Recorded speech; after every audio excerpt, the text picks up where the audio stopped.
안녕하세요. 반갑습니다. 경인교육대학교 한성관입니다.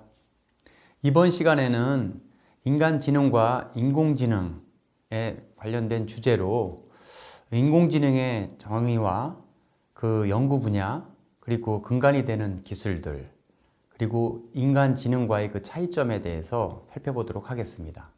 이를 통해서 우리 주변에 있는 기기가 어떤 것이 인공지능이고 기존 소프트웨어인지, 그리고 어떤 분야에 인공지능을 적용하면 좋을지를 판단할 수 있는 시간을 갖도록 하겠습니다. 인공지능의 정의는 전통적으로 인간의 지능을 모방하여 기계에 구현하는 시스템. 좀 어려운 말이죠. 인간이란 말, 인간의 지능이란 말, 모방이란 말, 그리고 기계에 구현한다. 이런 말 자체가 굉장히 어려운데 이걸 조금 쉽게 설명하기 위해 인공지능을 인공과 지능 두 개로 나누어서 한번 따로 보도록 하겠습니다. 이거를 인공이라는 것은 사람이 하는 일 또는 사람이 만든 것이라는 뜻입니다. 따라서 자연의 반대라는 뜻이죠. 그래서 자연을 알아야 그 자연의 반대인 인공을 이해할 수 있기 때문에 과학적 이해가 우선 필요합니다. 그리고 모방을 한다는 것은 인간의 어떤 생각이나 사고, 지능들을 계산 가능한 형태로 기계에 넣어서 구동시키기 때문에 이를 위해서는 당연히 계산 가능한 수학이 필요하겠죠. 그리고 기계 이식, 기계에 구현한다라는 것은 바로 실제로 이게 작동되고 뭔가 결과를 산출해야 되는데 기술 공학적인 접근이 필요한 것입니다.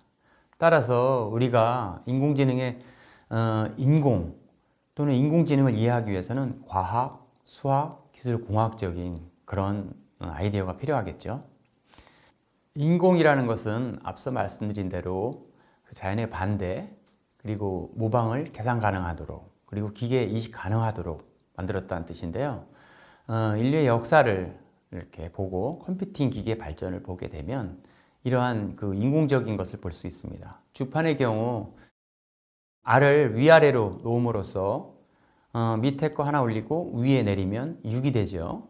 그리고 밑에 거 두 개를 더 올리면 더하기 2라는, 그래서 6 더하기 2는 8이라는 이런 계산식이 나오게 됩니다. 자연스럽게 우리가 인공적인 어떤 기계에 추상적인 어떤 수학을 접목함으로써 계산이 가능해진 것이죠. 그리고 물레방아의 경우에는 과학의 위치 에너지, 바로 물이 떨어지는 이 낙차를 이용해서 운동 에너지가 발생하죠. 회전하면서. 그리고 회전 운동을 직선 운동으로 기술과 공학으로 바꿈으로써 자연스럽게 톱질하는, 그래서 5cm에 맞는 크기의 어떤 톱질을 하는 그 자동화된 기기를 만들 수가 있는 것입니다. 이후 사람들은 생각을 더 인공적으로 만들기 위해서 이런 덧셈 기계라든가 뺄셈 기계, 저희 톱니바퀴 보시면은 파스칼 덧셈기인데요. 10칸, 첫 번째 그 원반 10칸을 돌리면 바로 앞에 있는 것이 한 칸 뚝 올라갑니다. 우리의 10을 더한 숫자와 같은 것이죠. 그리고 반대로 돌리면 빼지겠죠. 이것을 좀 더 복잡하고 고도화를 만들면 바비지의 차분기관처럼 덧셈, 뺄셈, 곱셈, 나눗셈, 그리고 거기에 제곱도 들어갈 수 있고, 이후에 다양한 뭐 사인이라든가 로그 이런 것들을 구현할 수 있는 기기를 만들면서 수학자들이 생각할 수 있는 것들을 만들어낼 수가 있는 것입니다. 여기에 기존 수학을 이 기계에 맞게끔 고안한 분이 있는데요. 바로 부울이라는 사람입니다. 부울은 기존의 0과 1 또는 0과 1 사이에 많은 그 소수점을 가진 실수를 계산하는 거 말고 값을 0과 1로 처리할 수 있는 부울 논리를, 부울 대수를 제안합니다. 그러면서 자연스럽게 이러한 그 작동을 사람의 손의 힘으로 돌리는 것이 아니라 전기나 전자의 힘으로 돌림으로써 뭔가 숫자가 올라가거나 숫자가 내려가는 이런 형태를 표현함으로써 자연스럽게 인간의 생각을 구현하는 형태로 나가면서 컴퓨터라는 것이 등장하였죠. 그래서 초기 그 컴퓨터부터 시작해서 지금 여러분들이 들고 다니고 있는 스마트폰, 노트북, 그 다음에 교실이나 그 다음에 집에서 쓰고 있는 PC가 되겠습니다. 그러면 인간지능은 무엇일까요? 인간지능은 뭐 1 더하기 1과 같은 고도의 계산 능력, 그 다음에 앞에 돌이 있으면 피해가는 어떤 예측 능력이라든가, 또는 사람 간의 어떤 그 사랑이라든가 미움, 이런 거에 대한 감정, 그리고 뭔가 회피할 수 있는 능력들, 손을 씻고 먹어야 병에 안 걸린다. 그 다음에 규칙성을 발견할 수 있는 어떤 추론 능력, 이런 것을 우리 인간 지능이라고 보고 있죠. 일반적으로 우리가 많이 하고 있는 IQ 문제에서 시작을 하는데요. 이러한 그 지능을 뇌과학자들은 적응 능력 또는 학습 능력 또는 선행 지식을 이용해서 분석하는 능력, 그리고 다른 여러 가지 복잡한 상호작용과 조정 능력을 포함해서 지능을 적응하고 있습니다. 이러한 그 지능을 아까 그 인공적인 것들에 이렇게 넣기 위해서는 우리 지능의 그 개별적인 특징들, 대표적으로 언어, 계획, 학습, 적응, 추론, 이해, 인식, 마음, 생각, 행동, 정신, 이성, 감정 등에 관련된 그 것들과 연결시킬 필요가 있는 것이죠. 그래서 앞서 말씀드린 인공적인 것들과 이 지능적인 특징들이 결합한 형태가 바로 인공지능이라고 보시면 되겠고요. 인공지능을 구현하거나 뭔가를 갖다 개발하기 위해서는 두 가지 접근 방법이 있습니다. 첫 번째는 공학자처럼 접근하는 방법이 있고요. 두 번째는 연구자처럼 접근하는 방법이 있습니다. 공학자처럼 접근하는 거는 뭐 어려운 수학이나 그다음 뭐 알고리즘 이런 걸 고민할 필요 없이 만드는 겁니다. 그래서 기존의 기계가 사람보다 더 잘 처리하게, 잘 작동하게 만들고 싶다. 그래서 수행, 성능 위주로 접근하는 방식이죠. 공학자처럼 접근하는 방법.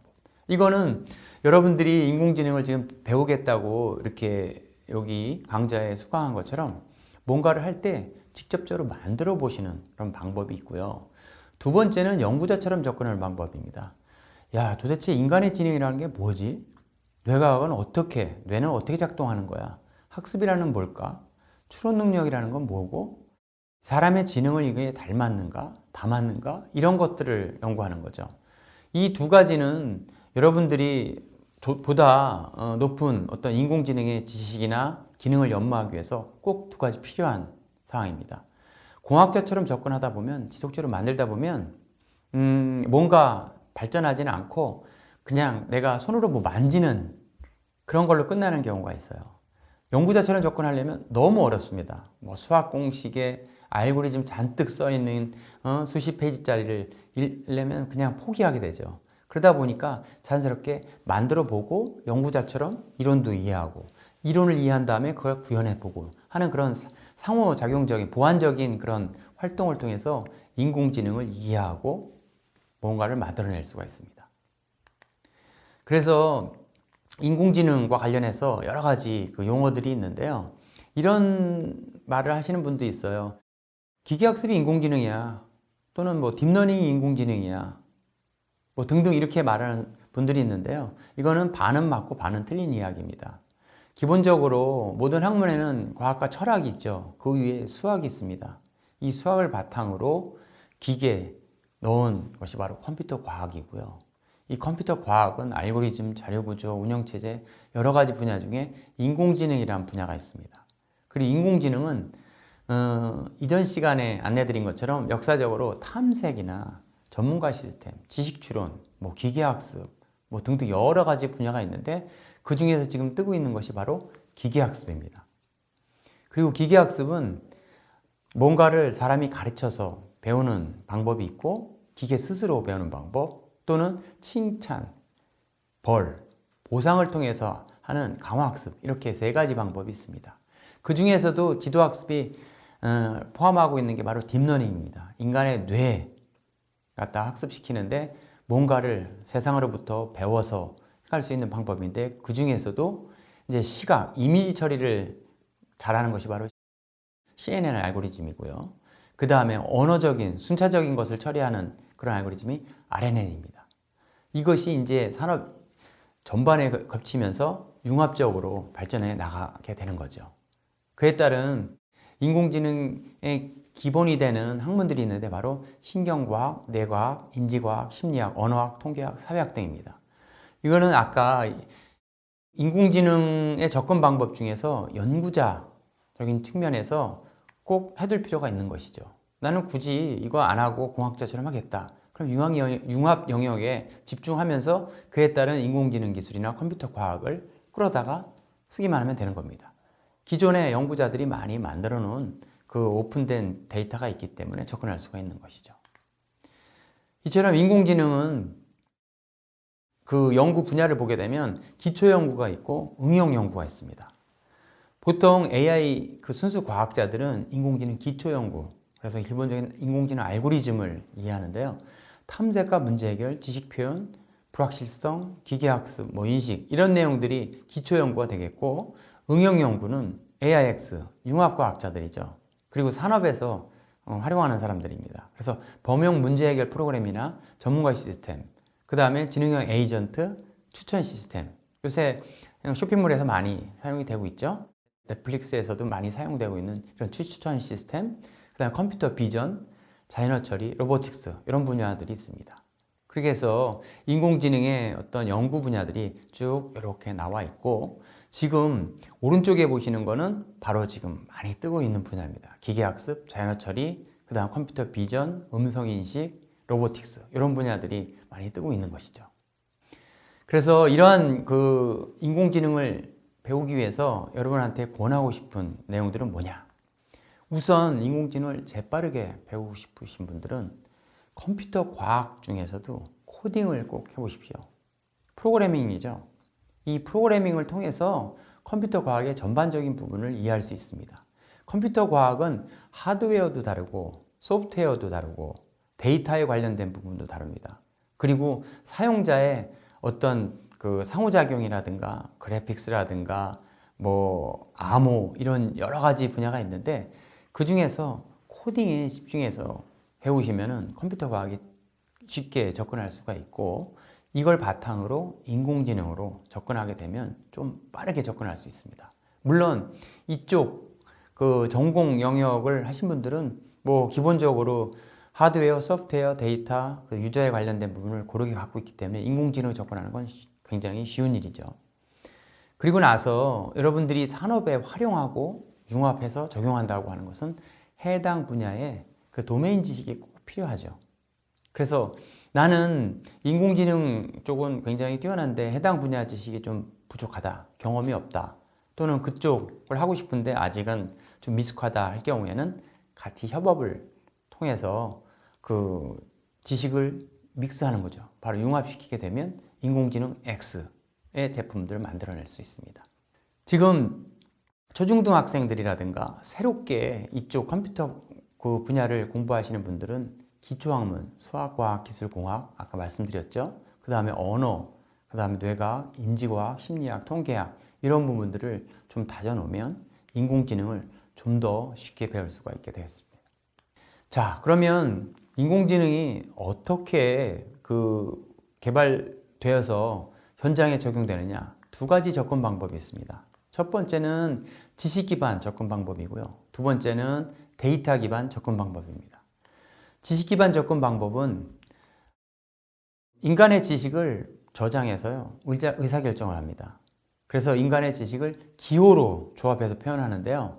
이 기호로 조합한다는 거는 아까 그 인공적으로 만들기 위해서 우리는 수학을 쓴다고 했죠. 그래서 여러분들은 수학에서 논리식 같은 A와 B가 AND다, OR다 이런 것들이 바로 이 기호로 조합하는 겁니다. 그걸 통해서 참과 거짓을 이제 증명하거나 할 수 있는 것처럼 기호로 조합해서 표현해요. 그래서 기호로 표현을 하게 되면 자연스럽게 지식을 획득하거나 표현하거나 저장 관리가 되고, 이를 통해서 논리학을 증명한다든가 또는 퍼지 로직, 집합론에 관련된 부분입니다. 그래서 전문가 시스템을 이제 개발을 할 수가 있고요. 그리고 데이터 기반의 접근 방법은 데이터로부터 추출된 지식으로 의사결정하는 방법입니다. 굳이 우리가 지식을 만들 게 아니라 데이터를 모아서 기계에 넣어주면 인공지능이 지식을 추출하는 모델입니다. 그래서 간단한 데이터로 지식을 만들기는 어렵잖아요. 그래서 방대한 데이터로부터 공통의 특징을 추출해야 되기 때문에 우리는 빅데이터가 이때가 필요한 거죠. 그 다음에 이 데이터를 모아서 가공하고 수정하고 교정하고 이걸 갖다가 새롭게 생성을 하고 시각화시키는 데이터 과학에 대한 연구가 필요한 겁니다. 이를 통해서 인공지능은 학습을 하거나 추론을 하거나 인식, 결정하는 능력을 갖게 됩니다.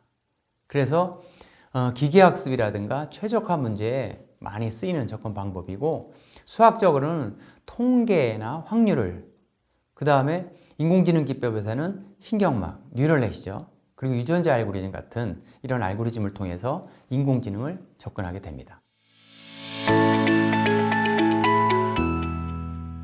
세부적으로 인공지능의 발전의 패러다임을 보시면은 첫 번째가 기호주의입니다.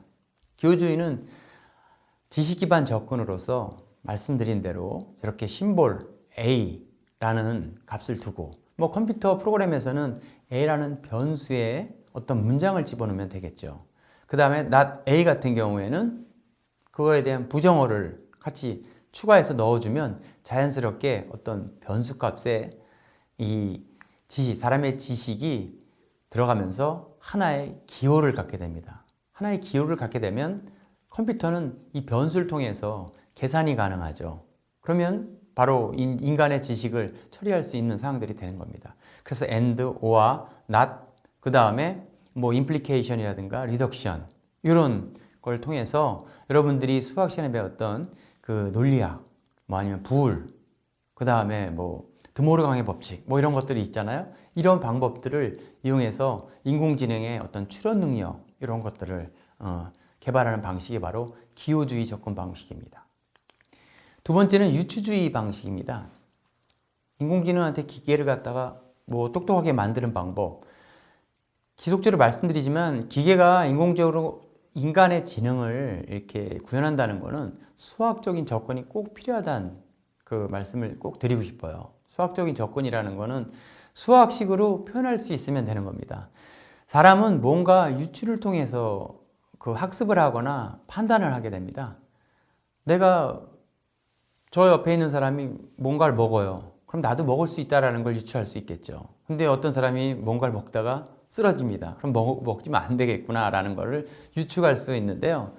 다음에 이거와 유사한 과일을 만나게 되면 이제 사람들은 먹거나 피할 수가 있겠죠. 그거랑 유사한 과일은, 그러니까 먹고서 맛있게 쩝쩝거리는 걸 본 그 과일, 그런 형태의 과일은 먹어도 되는 과일로 유추할 것이고, 어떤 사람이 먹다가 쓰러지면 저렇게 검고 조그만 저런 과일은 먹으면 안 되겠구나. 그거랑 유사한 과일들은 이제 먹지 않는 그런 지능을 갖게 되는 거죠. 수학에서는 거리를 측정합니다. 놓은 위치, 두 개의 어떤 상품이 유사하면 추천해주고 그렇지 않으면 추천하지 않는 이런 방식이 바로 유추주의예요. 물론 거리만으로 측정하지 않고 어떻게 하냐면 각도를 이용해서 각도가 많이 벌어진 것과 각도가 적게 벌어진 것을 이용해서 그 비슷한지 안 비슷한지를 판단해냅니다. 그러니까 사람이 비슷하다 안 비슷하다 하는 것은 바로 이 수학적인 각도 개념으로, 거리 개념으로 할 수 있고요. 또 하나는 집합입니다.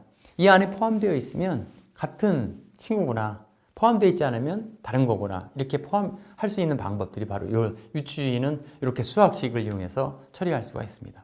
여러분들이 그러니까 수학 시간에 배웠던 이 거리, 좌표 개념이라든가 또는 피타고라스 정리, 그 다음에 삼각함수에서 사인, 코사인 이용해서 각도를 구할 수 있죠. 그 다음에 그 집합에서 교집합, 합집합, 처집합 이런 걸 이용해서 이 유추를 하는 그 방식이 바로 요 유추주의 방식입니다. 세 번째는 확률주의입니다. 확률은 다 아시죠? 통계량을 통해서 그게 나타날 수 있는 사건의 값을 우리는 확률이라고 하는데, 요거는 단순 수학이지만 조건부 확률이라는 게 있습니다. 앞에 어떤 사건이 일어나면 뒤에 영향을 미치는 그런 사건들을 우린 조건부 확률이라고 하는데요. 이런 거죠. 비가 왔는지 안 왔는지는 그 반이에요. 동전을 던지면 반입니다. 앞이 나올지 뒤에 나올지. 그렇지만 아까 내가 지붕에서 뭐 두들기는 소리가 났어요. 떨어지는 소리가 났어요. 그렇다면 이제 바깥에서 비가 왔는지 안 왔는지는 이제 2분의 1이 되는 것이 아니라 뭔가 떨어졌기 때문에 비가 왔을 확률이 되게 높죠. 이런 것들이 바로 조건부 확률인데 앞에 여러 가지 여러분이 경험한 조건을 바탕으로 해서 새로운 것을 판단해내는 방법이 바로 이 확률주의고요. 베이지라는 사람이 이걸 개발했기 때문에 베이지안 접근이라고도 합니다. 이런 그 확률을 통해서 하는 것들은 여러분들이 지금 하고 있는 행동들 대부분이 다 그래요. 뭔가 앞에서 자동차가 오거나 하면 그냥 도로로 간다면 그냥 걸어가겠지만 나한테 달려드는 그런 것들이 뭐 10초 전에 포착이 되어 있거나 그러면 피하거나 뭔가 취하겠죠. 이런 것들이 다 이 확률주의에서 우리가 지능적으로 하는 행동들입니다. 그 다음에 네 번째가 바로 연결주의입니다. 연결주의. 연결주의라는 거는 우리 뇌세포가 이렇게 뉴런이 연결되어 있다 그래가지고 연결주의라고 하고요. 인공신경망 모델입니다. 지금은 이게 가장 인공지능 모델에서 가장 강력한 모델이죠. 그리고 다섯 번째가 행동주의입니다. 강화학습을 이용하는 거예요. 그냥 인간의 어떤 지능적인 특징 말고 개라든가 또는 하등동물의 경우에는 뭔가 상을 주면, 보상을 주면 그쪽으로 행동을 해요. 비둘기도 그렇습니다. 어느 지붕, 빨간 지붕에 앉으면 전기를 주고 파란 지붕에 앉으면 전기를 안 주면 이제 몇 번 학습하게 되면 자연스럽게 파란 데만 앉게 되는 그런 그 학습을 하게 되는데요. 이런 것들을 기계에게도 그걸 유사하게 주는 겁니다. 그러면 자연스럽게 학습해 나가는데 이걸 강화학습이라고 합니다. 알파고에서도 이 방법을 쓴 거죠. 인간하고 대국할 때 자기한테 유리한 점수를 받으면 계속 좋은 보상을 받고 그렇지 않을 때는 마이너스 값을 갖는 이런 형태로 그 적용을 하겠죠. 그리고 마지막으로 진화주의입니다. 우리 인간이 이렇게 세상 지구에 그 1인자로 등극하게 된 거는 바로 유전자, 바로 진화의 힘입니다. 진화를 하게 되면 자연스럽게 인간의 지능도 진화를 하겠죠. 그걸 컴퓨터에 그대로 구현한 겁니다. 데이터 값을 주고 그 중에서 가장 우수한 종만 남기고 나머지를 없애는 겁니다. 그리고 우수한 종만, 우수한 프로그램만, 우수한 데이터만 남겨서 교배시켜서 낳고 그 다음에 나머지 또 약한 것들은 죽이고 계속 좋은 종만 남겨서 하다 보면 나중에 최고로 좋은 프로그램이나 좋은 데이터만 남게 되겠죠. 이걸 통해서 이 컴퓨터가 똑똑해지는 인공지능이 되는 이런 형태가 바로 진화주의입니다. 유전자 알고리즘을 주로 사용을 하고요. 이러한 인공지능의 발전의 패러다임은 역사적으로 봤을 때 지식기반 접근과 유사도, 그 다음에 인공신경망 이런 식으로 발전해 왔지만 다음에는 과연 어떤 그 패러다임이 이 인공지능을 이끌 것인가? 제가 봤을 때는 통합적 접근이 맞을 것 같습니다. 이 3차 붐의 종말은 제가 봤을 때는 이 연결주의, 인공신경망의 어떤 그 고도의 발전, 이것도 제약이 있습니다. 실제 인간의 뇌만큼 만들려면 지금 우리가 아무리 컴퓨터 성능이 좋다고 해도 다 만들 수는 없죠. 그러니까 어느 한 분야에만 특화되어 있는 약 인공지능으로 이제 구성이 되어서 개발이 될 텐데요. 사람들은 그걸로 만족하지 못하게 될 거예요. 아주 범용적인 인공지능 또는 여러 기능을 가진 인공지능을 원할 텐데 자연스럽게 그렇다면 지금 여기 발전의 패러다임에 사용된 기호주의, 유추주의, 확률주의, 연결주의, 행동주의, 진화주의 이런 것들이 합쳐져서 통합적으로 접근이 되어야만 3차 붐 이후에 3차 그 인공지능 겨울을 맞이하게 되면 그거를 해결할 수 있는 타겟책이 바로 이 통합적 접근이라고 볼 수 있습니다. 이것은 제 생각뿐만 아니라 인공지능을 하는 모든 사람들이 다 같은 생각일 것입니다.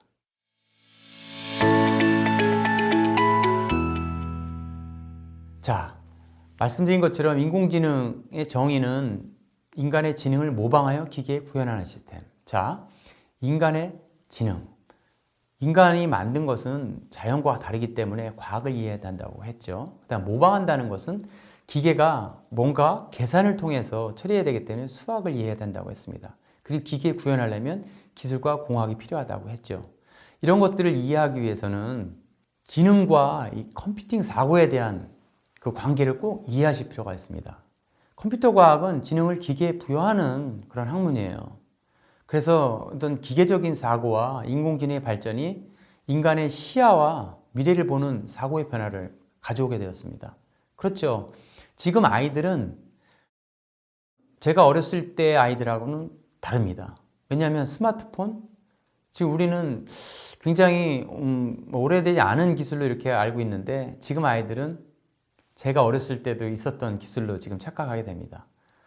세상이 뭐 다 자연스럽게 이 스마트 기술 또는 디지털 기술 또는 이 인공지능이 그냥 자연스러운 걸로 갖게 되는데 이런 걸 통해서 인간의 시야와 미래를 보는 사고력의 변화를 갖고 오게 됩니다. 그리고 인간과 기계의 상호 상호작용에 관한 논의가 바로 컴퓨팅 사고와 인공지능 사고입니다. 그래서 여러분들이 인공지능을 이해하기 위해서는 컴퓨팅 사고와 인공지능 사고를 꼭 이해할 필요가 있는데요. 그래서 컴퓨터 과학과 인공지능의 이해는 컴퓨터가 구성되고 작동하는 개념과 원리를 이해하고 인간의 지능을 제대로 파악해서 모방하는 것이라고 보시면 되겠습니다. 따라서 컴퓨팅 사고력을 먼저 좀 이해하실 필요가 있는데요. 이 컴퓨팅 사고는 간단히 말씀드리면 컴퓨터가 처리하는 방법처럼 사고하거나 컴퓨터로 일을 처리하기 위한 방법으로 컴퓨터 과학자가 문제를 해결하는 사고력을 따라 하시면 되겠습니다. 이를 위해서는 컴퓨팅 사고력에는 가장 중요한 요소 두 가지가 있습니다. 바로 추상화와 자동화 능력입니다.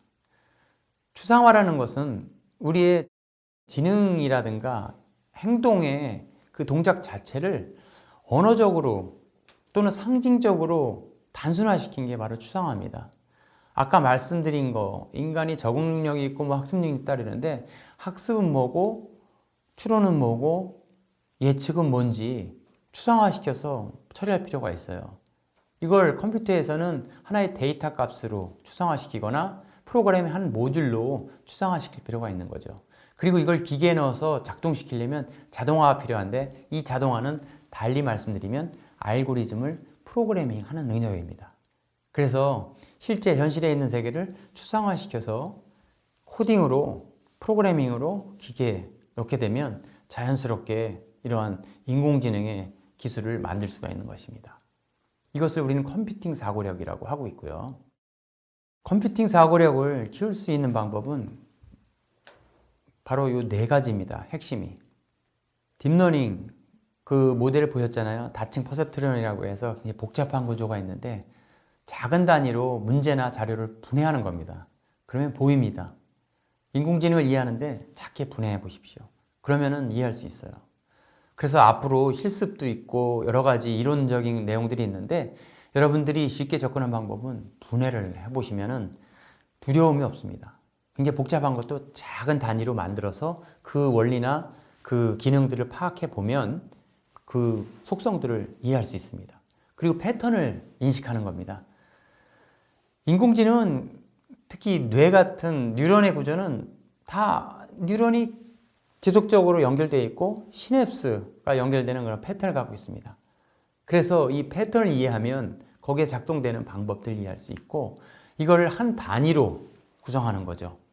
단위로 구성한다는 것은 중요한 핵심만 추출해서 만드는 방법입니다. 이걸 우리는 추상화라고 하고 이 추상화시키는 방법을 통해서 우리는 인공지능, 뭐 간단하게 이런 대화를 한다거나 움직인다거나 뭔가를 예측하는 이런 능력들이 생기죠.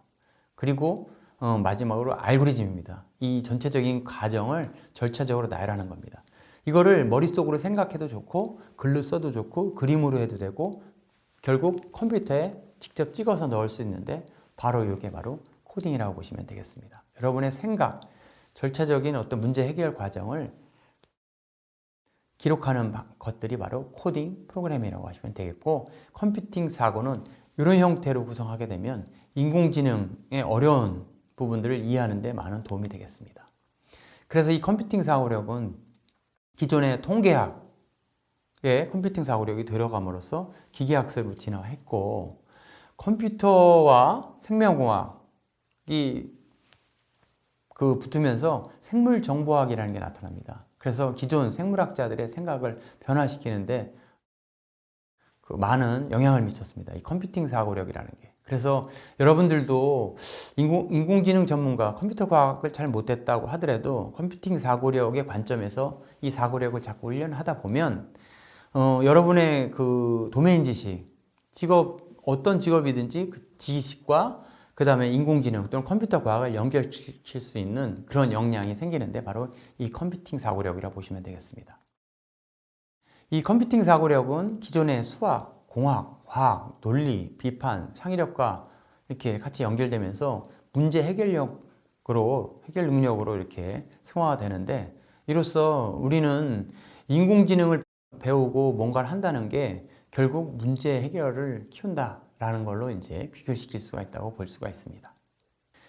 간단하게 한번 보실까요? 여기 실제 상황을 한번 보시면 사과 3개를 바구니에 담습니다. 그 다음에 사과 2개를 더 담아요.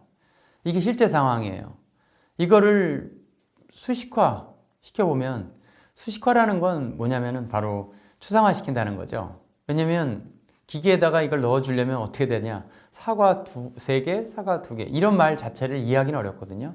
그래서 이걸 수식화합니다. 3 더하기 2. 이거를 컴퓨터에서 처리하기 위해서 전기가 뭐 끊었다 뺐다 하기 위해서 3을 이진화합니다. 0, 1, 1.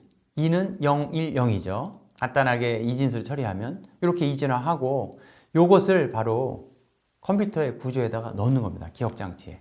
그래서 A라는 부분은 사과 3개, B라는 건 사과 2개. 이거를 어떻게 넣냐면 0, 1, 1로 넣고요.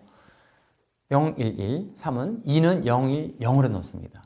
이거를 전체적으로 이렇게 추상화시켜서 알고리즘으로 만들면 A는 3, B는 2. 그래서 C라는 바구니에 A와 B를 같이 넣으면 자연스럽게 프린트 해보면 5라는 값이 나오겠죠. 그 5라는 값을 계산 결과를 우리의 기억장치, 램이죠. 램에다 이렇게 넣는 겁니다. 넣게 되면 전기가 101로 들어가겠죠. 이게 이진수로 오니까. 그러면서 자연스럽게 모니터에 출력하는 이런 단계를 통해서 현실에서 일어나는 현상들을 이렇게 수치화시키고 프로그래밍하고 그 다음에 물리적인 장치에 전기로 저장함으로써 이제 출력하고 하는 이런 과정을 통해서 우리는 이 컴퓨터가 어떻게 처리되는지를 이해할 수 있습니다. 이것이 바로 지금 분해하고 패턴 찾고 추상화하고 전체적인 알고리즘을 절차화시키고 그리고 나서 구현하는 이런 단계를 통해서 컴퓨팅 사고력을 이해할 수가 있습니다.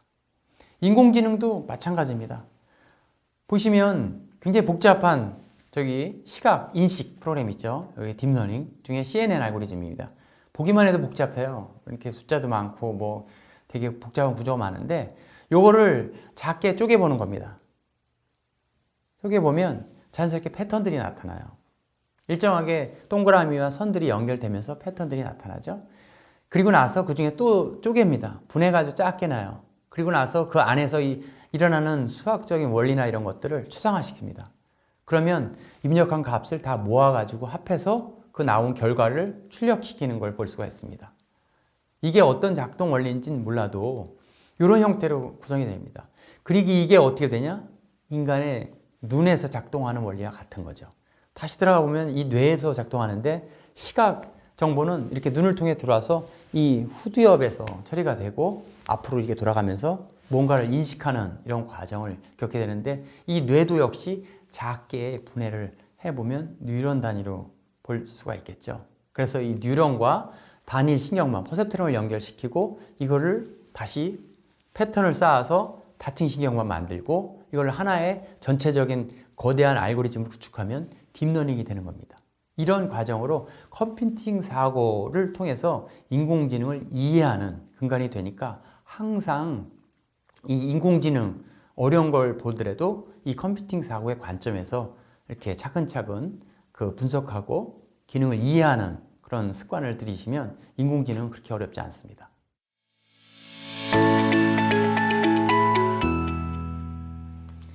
자, 그렇다면 기존 소프트웨어와 인공지능은 어떤 차이점이 있을까요? 기존에도 프로그램이 있고 소프트웨어도 있는데 과연 인공지능이 왜 이렇게 대단한 걸까? 보시면 기존 프로그램은 단순한 자리를 저장하거나 반복적인 계산 또는 고정된 작업을 반복합니다. 사람이 뭔가를 입력해서 고정적인 걸 해요. 문서를 작성한다든가 수식을 계산한다거나 인쇄를 하죠. 그래서 워드 프로세서나 음악 재생기 이런 것들은 기존 프로그램입니다. 근데 인공지능 프로그램은 판단과 결정을 해요. 추론과 학습을 합니다. 그리고 계획과 예측을 하고요. 이걸 통해서 우리는 질병을 진단하든가 작곡을 한다든가 그 다음에 음성을 인식하는 이런 것들을 사용하죠. 그래서 보시면은 기존 소프트웨어는 컴퓨터의 알고리즘, 사람이 넣은 알고리즘이 들어갑니다. 그래서 명령어와 순차적으로 해요. 그래서 뭔가 들어가면 그 처리해서 그냥 일정한 결과들이 나오는데 컴퓨터는 주어진 알고리즘이 들어있는데 자료가 이게 들어가면 스스로 이제 학습을 하거나 추론하거나 인식할 수 있는 모델을 스스로 생성합니다. 사람이 똑똑해지는 원리와 같은 거예요. 이게 바로 인공지능입니다. 아직도 좀 이해가 좀 안 가시죠? 하나 예를 들어 볼까요? 주차 차단기는 인공지능 시스템일까요? 반은 맞고 반은 틀릴 수 있는데요. 한번 보시죠. 자, 리모컨으로 자동차가 딱 들어가는데 리모컨으로 딱 눌러서 열렸다. 굳이 시스템이 필요 없죠. 내 사람이 누른 거기 때문에 인공지능이 필요 없습니다. 센서만 되면 돼요.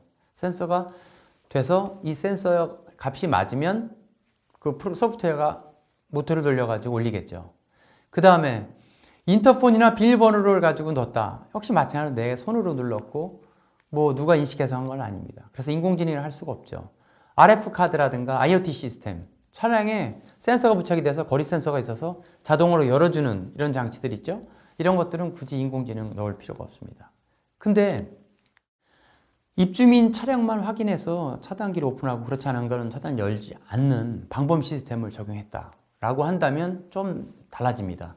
아무나 열리는 것은 아니고 이제는 자동차 번호판을 인식해서 그걸 가지고 입주민인지 아닌지를 판단하는 시스템인데 이것도 그렇게 어려울 것 같지는 않은데 실제로 뭔가를 이용해서 센서를 이용해서 할 때 날씨의 어두운 정도라든가 밝기, 비가 온다거나 눈이 오거나 아니면 이 번호판에 흙이 좀 얼룩이 묻어가지고 번호판의 일부가 지워졌거나 그러면은 열거나 닫는데 문제가 있죠. 아마 경비 아저씨가 이렇게 있다면은 그래도 비가 오거나 아니면 약간 얼룩이 있더라도 이 입주민 차량 번호를 확인해 가지고 열어주고 닫을 걸 할 거예요. 그래서 이러한 그 시스템 이렇게 어둡거나 비 오거나 상황이 안 좋고 다양한 조건이 있을 때도 인식해서 열어줄 수 있는 시스템이라면 인공지능을 적용할 수밖에 없겠죠. 왜냐하면 들어온 데이터가 항상 다르기 때문에 거기에 맞추어서 인식할 수 있는 능력이 있어야 되기 때문입니다. 그래서 이 할 수 있는 주차 차단기가 이 경비원의 그 지능을 흉내내는 형태가 되기 때문에 이런 주차 차단기를 인공지능으로 구현할 수가 있는 것이죠. 그래서 이거를 CCTV나 또 도로교통을 감시하는 시스템 이런 것들로 만들어서 쓸 수 있고 방범이라든가 여러 분야에서 쓸 수가 있는 것입니다. 자, 그러면 이런 문제는 인공지능 문제일까요? 덧셈 문제. 3 더하기 5. 이것은 사람으로서는 지능이 필요한 문제입니다. 3과 5라는 걸 인식하고 있어야 되고 3과 5의 가운데 더한다는 게 무엇인지를 알아야 되고 이 꼴이라는 뜻이 무슨 뜻인지를 알아야 되기 때문에 사람으로서는 지능적인 그런 문제이지만 컴퓨터로서는 너무 쉽죠. 그냥 고정되어 있는 값입니다. 굳이 뭐 다른 계산도 필요 없어요. 그냥 기존의 덧셈 계산을 하면 되고요. 원 그리기나 뭐 정사각형 그리기 뭐 중심점 잡아서 그냥 돌리면 되는 겁니다. 더 큰 원 그린다고 해도 뭐 그 지름만 알면 되는 거죠. 그 다음에 이름을 정렬하는 거. 그래서 어떤 이름이 있든 가나다라로 정렬하는 것은 굳이 그렇게 어려운 문제가 아닙니다.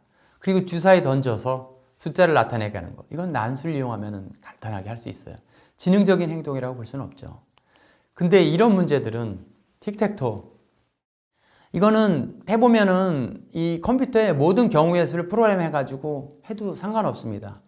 왜냐면 3 곱하기 3의 그 경우의 수이기 때문에 약 9 팩토리얼 정도의 그 경우의 수가 나타나요. 그래서 프로그램 다 짜가지고 이렇게 했을 땐 이렇게 해라 라는 걸 다 인간이 넣어줄 수가 있는데 만약 19 곱하기 19개의 칸이라면 말이 달라지죠.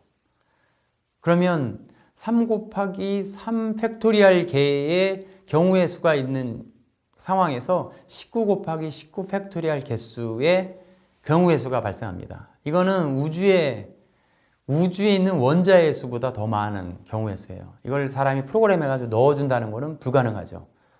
그래서 이걸 처리하기 위해서는 인공지능 기법이 필요한 거죠.